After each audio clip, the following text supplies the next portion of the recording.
हमारी सदस्य हैं जो पूर्व शिक्षा मंत्री थी, उन्होंने तो सुना भी नहीं है। मैं अगर पढ़ना शुरू करूंगी तो उनके बारे में भी बहुत चीजें लिखी हैं, लेकिन मैं नहीं बोलना चाहती। मैं चलिए अगर आप सुनना चाहती हैं तो मैं जरूर बोलूंगी।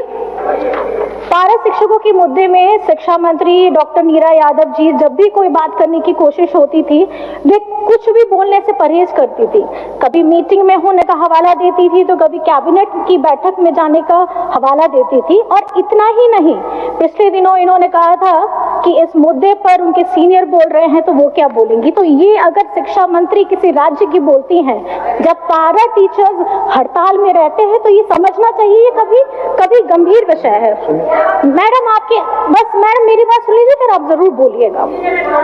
और ये मैं कहना चाहूंगी, जब दिस इज नॉट कॉन्वर्सेशन, इन्होंने कभी भी स्कूल के विद्यालयों की हालत नहीं देखी, just listen. छात्रावास की हालत नहीं देखी, जर्जर बिल्डिंग की हालत नहीं देखी, और झारखंडी सरकार ने वो देखा और उन्होंने पारा शिक्षक हो, रसोईया दीदी हो, उनके मानदेय को 50% से बढ़ाकर से लेकर के 200% तक की वृद्धि की थी।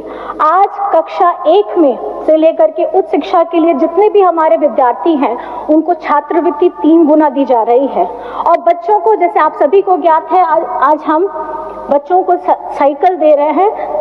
गांव देहात में सर होता क्या है कि दूर दराज हैं, किसी के घर में माँ पिताजी दोनों काम कर रहे हैं, बच्चों को अगर विद्यालय आना है, खास करके अगर हमारी लड़की बच्चियां हैं तो उनको आने में दिक्कत होती थी। मैं इस सकारात्मक सोच को बहुत बहुत धन्यवाद करती हूँ, क्योंकि हम लोग भी जब साइकिल वितरण करते थे तो बच्चों के चेहरे में बहुत खुशी और एक चमक होती थी। वो ये चमक इसलिए क्योंकि वो पहिया, साइकिल का पहिया उनके सपनों को पंख देने का काम कर रहा है। तो मैं ये समझती हूँ कि ये काफी सकारात्मक कदम है। और अभी झारखंड के प्रमुख शहरों में छात्राओं एवं हमारी कामकाजी महिलाओं के लिए भव्य छात्रावास का निर्माण कर रहे हैं। महोदय, गंभीर विषय है और इस व्यवस्था को सुधारने में थोड़ा वक्त जरूर लगेगा, क्योंकि कहावत है ना, अगर भूत भगाना है तो हम लोग पीला सरसों फेंकते हैं, लेकिन अगर भूत सरसों में ही होगा तो फिर परिस्थिति क्या होगी। लेकिन इस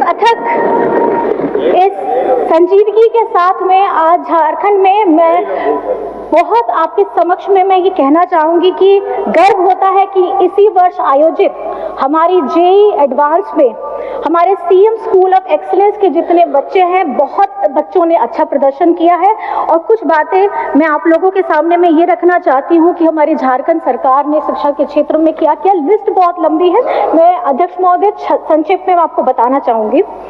राज्य सरकार ने 80 सीएम स्कूल ऑफ एक्सीलेंस प्रारंभ कर चुकी है। 325 प्रखंड स्तरीय आदर्श विद्यालय का निर्माण पूरे होने के अग्रसर में है और आगामी चरण में पंचायत स्तर पर 4014 आदर्श विद्यालयों को विकसित करने का लक्ष्य लेकर के हम बढ़ रहे हैं। नेतरहाट की तर्ज पर दुमका, पश्चिमी सिंहभूम, बोकारो में आवासीय विद्यालय प्रारंभ किए जा रहे हैं। राज्य में अवस्थित 203 कस्तूरबा विद्यालय एवं 57 झारखंड बालिका विद्यालयों में छात्रावास की क्षमता वृद्धि का काम किया जा रहा है। पहले चरण में 72 विद्यालयों में से के लिए 302 करोड़ की राशि आवंटित की गई है। 1050 उच्च प्राथमिक विद्यालयों में मैथ्स और साइंस के लैब प्रारंभ किए गए हैं। 5393 विद्यालयों में आईसीटी लैब की स्थापना की गई है। 3552 विद्यालयों में स्मार्ट क्लासेस प्रारंभ किए हैं। 28,945 विद्यालयों को टैब प्रदान किए गए हैं और पारा शिक्षकों के मानदेय में वृद्धि के साथ साथ अब ईपीएफ की कटौती भी प्रारंभ हो गई है। विगत वर्षों में 12,816 graduated train teachers, 2,612 post graduate teachers और 585 लैब असिस्टेंट सहायकों की नियुक्ति की गई है। 1300 विद्यालयों की मातृभाषा आधारित बहुभाषी शिक्षण व्यवस्था लागू की गई है।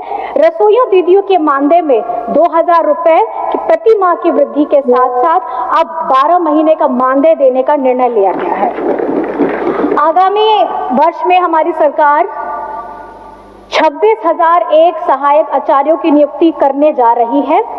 माननीय सर्वोच्च न्यायालय के निर्णय के बाद अब यह स्थिति स्पष्ट हो चुकी है। तमाम अड़चनों के बाद आज इसे पार करते हुए हम परिणाम जारी करने की स्थिति में आ चुके हैं। जिला एवं प्रखंड मुख्यालयों में state of art public library का निर्माण किया जाएगा। नई शिक्षा नीति 2020 के आलोक में नए पाठ्यक्रम, पाठ्य पुस्तक बनाने के साथ साथ शिक्षक आदि की नियुक्ति प्रक्रिया तेजी से की जाएगी। अध्यक्ष महोदय, इसके साथ साथ मैं ये बताना चाहती हूँ, ये सोच, क्योंकि जिस तरीके से हमारी आने वाली पीढ़ी है, कहीं ना कहीं हम लोग हर एक आयु वर्ग के हैं, हमारे झारखंड के बच्चों का भविष्य कैसे उज्जवल होगा, उसके लिए सकारात्मक कदम जो कुछ और पॉइंट्स में इसमें जोड़ना चाहूंगी अध्यक्ष महोदय। हम लोग झारखंड के लोगों के बच्चों के पढ़ाई प्रशिक्षण से संबंधित कई योजनाएं लेकर आ रहे हैं। जैसे आपने सुना सीएम स्कूल ऑफ एक्सीलेंस है, tribal university, open university, skill university, नए डिग्री कॉलेजेस, शिक्षक बहाली, विदेशों में पढ़ने के लिए छात्रवृत्ति की योजना के साथ गुरुजी स्टूडेंट क्रेडिट कार्ड एवं एकलव्य शिक्षण प्रशिक्षण योजना, मुख्यमंत्री शिक्षा प्रोत्साहन जैसी योजनाओं को लेकर के आ रहे हैं। आईआईटी, आईआईएम, मेडिकल, लॉ आदि की निःशुल्क तैयारी करवाएंगे महोदय, और प्रवेश मिलने के बाद उन्हें पढ़ने के लिए आर्थिक सहायता भी उपलब्ध कराएंगे। शिक्षा की ताकत अगर समझने के लिए हमें बाबा अंबेडकर साहिब जी की जीवनी पढ़नी चाहिए, क्योंकि संविधान की ताकत वही ये समझ पाएंगे जो इन्हें पढ़ पाएंगे अध्यक्ष महोदय। और संविधान पूजने के साथ साथ जरूरत है उसे पढ़ने की, उसे समझने की, क्योंकि किताबें चुप रहती हैं और उसको जिसने पढ़ लिया वो जीवन में बोल भी सकता है, लड़ भी सकता है और अपनी आवाज को बुलंद भी कर सकता है। अंत में मैं बस ये कहना चाहूंगी अध्यक्ष महोदय, मैं माननीय वित्त मंत्री राधाकृष्ण किशोर सर को, हमारे शिक्षा मंत्री रामदास सोरेन जी के साथ सुदीव्य कुमार सोनू जी को और राज्य के मुख्यमंत्री हेमंत सोरेन जी को इस बजट में खास करके शिक्षा के क्षेत्र में 12% से ज्यादा का बजट देने के लिए मैं बहुत बहुत धन्यवाद करना चाहती हूँ, क्योंकि उन्होंने समझा है अगर झारखंड का भविष्य आने वाला, उन्होंने समझ लिया है 25-50 वर्षों के लिए अगर काम करना है तो अभी से काम करना होगा, और इसकी शुरुआत हमने पिछले 5 वर्षों में कर दी है। अपनी इन्हीं बातों के साथ मैं अपनी वाणी को विराम देती हूँ। और अध्यक्ष महोदय, आपने जो मुझे समय दिया यहाँ बोलने के लिए, आपका भी बहुत बहुत धन्यवाद है। जय हिंद।